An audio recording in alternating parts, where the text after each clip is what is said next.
You're listening to Soap Dirt, the latest in television entertainment news. Hey there, B&B fans. It is Belinda from Soap Dirt, and I have got your Wednesday, September 13th episode spoilers. And boy, do I have some thoughts first, though, real quick, on Tuesday's episode, particularly about the way that Brooke spoke to Eric.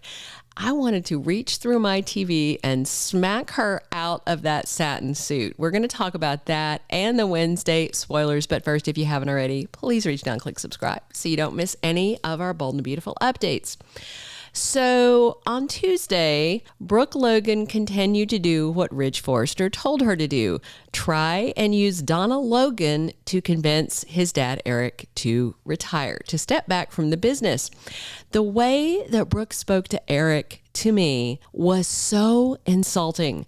The name on that building is Forrester Creations. It's not Brooke's bedroom or Ridge Creations, okay? Brooke said she was happy to have RJ designing, but basically chastised Eric for doing what he wants to do in his own home. He said Ridge doesn't hear him and has disrespected him. And then Brooke did the same damned thing. Let me know in the comments if you guys agree with me or if you heard something different. Maybe y'all were watching another episode. Brooke was parroting what Ridge had said about Eric. You know, you should slow down. You should relax. Play with the grandkids. Play pickleball. Hang out with Donna. Travel, you know. So then Brooke said, and I think Donna would agree with me, because I think Brooke's so used to telling people what she thinks they need to be thinking, and then they do it, that she tried it with Donna. I'm not a huge Donna fan. I think she's just a toothpick with boobs, but I do love that Donna clapped right back on her big sister and said, no, I want for Eric what Eric wants for himself. Bravo, Donna. I didn't know she had it in her. I didn't know she had a thought in her head, frankly, but, you know, and that's when Eric had finally had enough of Brooke trying to tell him what to do. And he gave her that threat to carry back to Ridge because he knew clearly Ridge had sent her there. Meanwhile, Ridge is talking to Thomas at the office, and what I heard Ridge saying, and I've talked about this, I think, yesterday as well, but it's just like Ridge and Liam doing the same thing. They say one thing, and then their actions reveal the truth of the matter. I don't know if the writers are intentionally writing them alike. I don't know. But when Liam said he respected Steffi's marriage, then he did everything that showed what he really felt, which was otherwise.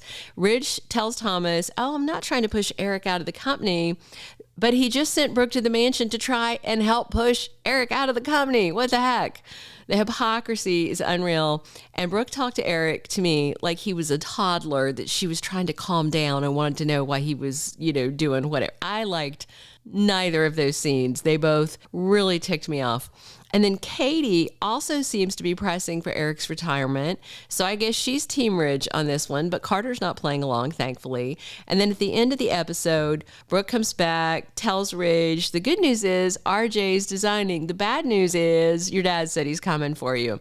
And I hope he does. I hope, honestly, Eric chucks Ridge out of the CEO seat, even if it doesn't last that long, just to write him a reality check. Whew, I was steamed by the end of Tuesday's episode on Eric's behalf.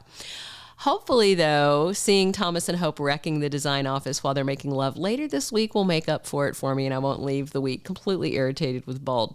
All right, so Wednesday spoilers are more of Ridge, Donna, Eric, Brooke, and RJ stuff, but I really hope that by the end of Wednesday's episode on September 13th that we have a little Thope action. Thursday and Friday are very Thomas and Hope centric, but I'd like to see them together by midweek, but we'll see. So Brooke delivered Eric's message on Tuesday's episode, and I'm sure there's going to be a lot more of that coming on Wednesday. And it sounds like Eric is trying to figure out what his dad's threat meant, since he keeps denying he's trying to run him off while trying to run him off. So in the end, on Wednesday, Ridge is going to tell Brooke that he thinks Eric has an ulterior motive. What? Why? Eric said he wants one last line. Just one. Why not let him have it since it's his company? But maybe Ridge is getting paranoid and thinks Eric is launching this line to try and retake his place as lead designer. It seems very far-fetched. And Donna and RJ and Eric all know the truth. This really is Eric's swan song line because of his arthritis. He simply physically can't really design anymore. So just let him have it, right? And then there's a Donna spoiler for Wednesday the 13th also saying that she brings someone in on the plan. Well, I'm pretty sure I know who that is and what they're going to be doing. I'm going to tell you all about it. But if you haven't already, please reach down, click that like button if you're enjoying these spoilers, and definitely subscribe if you haven't already. And please drop your comments on what you think about the way Brooke was talking to Eric on Tuesday. Were you cool with it, or do you see it as insulting? I did. I felt she was talking down to him basically in the same way that Ridge was. All right, so you guys remember we're getting a new young actress on contract. The actress's name is Lisa Yamada, and the character's name is Luna. So there's a photo of her first scenes. I'm going to drop it here for you. Notice where she is. Yep, that's the Forrester mansion. Luna is a fashion design student, and it seems likely that she is the one that Donna is bringing in on the big last line design plan. Because otherwise, why would a fashion student / intern be at their Forrester home in the middle of them turning it into an ad hoc design studio? So that means that Luna should be working closely with RJ, and they did say they were hiring a girlfriend for him. That's great for RJ, but for me, I'm just amazed how they're spending their limited funds, because all soaps, are always looking to save money. So they bring in a new actress on contract when they have sidelined Krista Allen. Don Diamont is rarely seen, and it doesn't seem like they're writing for the characters that the fans know and love. They're just writing for the ones the showrunner seems to prefer. That's my opinion, and I'm sticking to it. Hey, thank you guys for listening, everybody in US, Canada, Europe, Africa, South America, all over the place. We appreciate you guys so much. Thank you for listening. This has been Belinda from Soap Dirt. Thank you for being a loyal listener. Follow us wherever you get your podcast, because you don't want to miss the next episode. Soap Dirt is on all the major podcast platforms, including Apple Podcast, Spotify, iHeartRadio, and more.